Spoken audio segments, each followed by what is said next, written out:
Morning all, I'll do here. It's my off day today. It's supposed to be marking exams, and I'm going to do that soon. Just let life carry on and that a day carry on and do everything that I'm expected to do. But I was absolutely appalled this morning in reading on Facebook that the Illinois government in America passed that law for the termination of babies.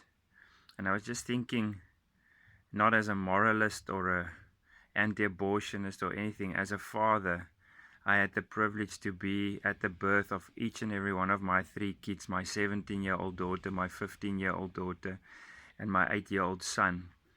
And just to see that life breath being sucked into their lungs and hearing that first cry, I mean, if I have to really think deeply and think back about that, I'll probably be in tears and emotional again.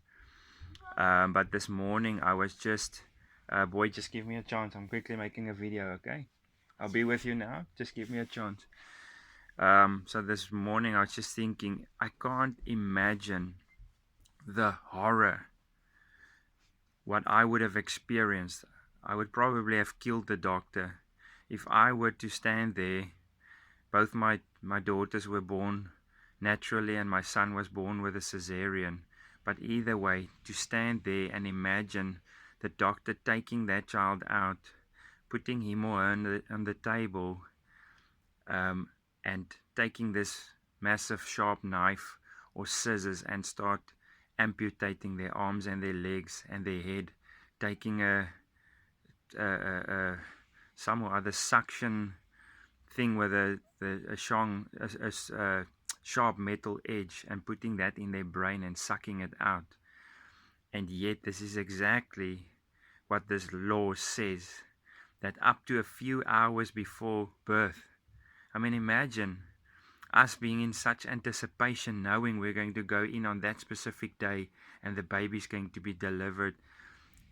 I mean, imagine 72 or how many ever hours before that, the doctor says, no, we'll deliver the baby. And then the process that I just explained to you happens. I cannot imagine. I would absolutely go ballistic.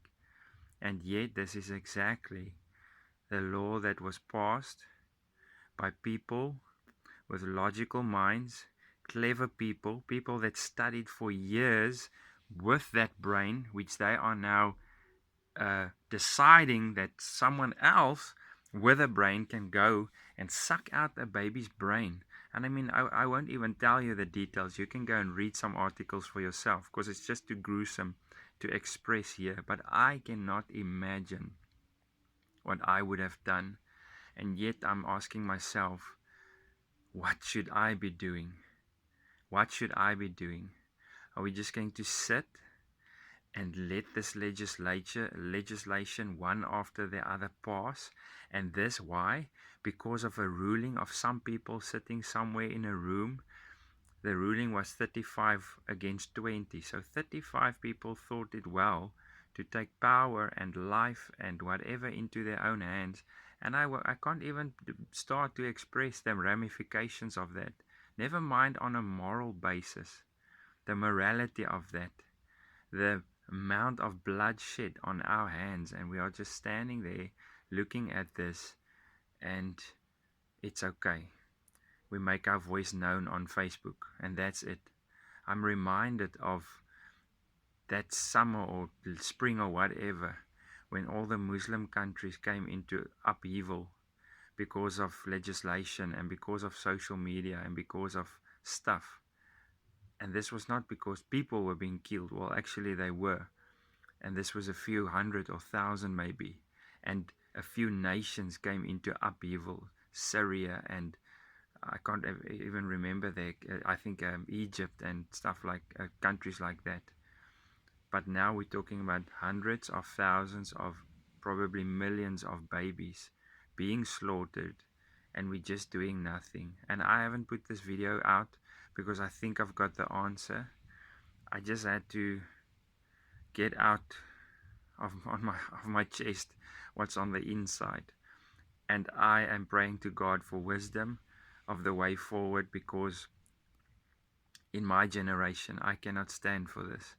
I don't know the answer, and I don't know how I'm going to do this.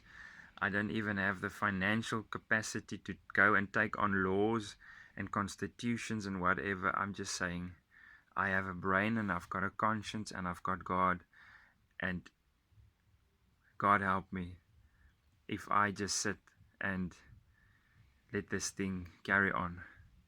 So, yeah, may you have a fantastic day. And like I said, now my life is just going to carry on. I need to go and mark exam papers and be the best teacher that I can be. And yet, I am influencing kids for the future. And I'm just thinking to myself, what will they see Mr. Oosthuizen do or respond? What will he stand for in his generation? Is it something worth living for? Is it something worth dying for? Have a fantastic day. Cheers.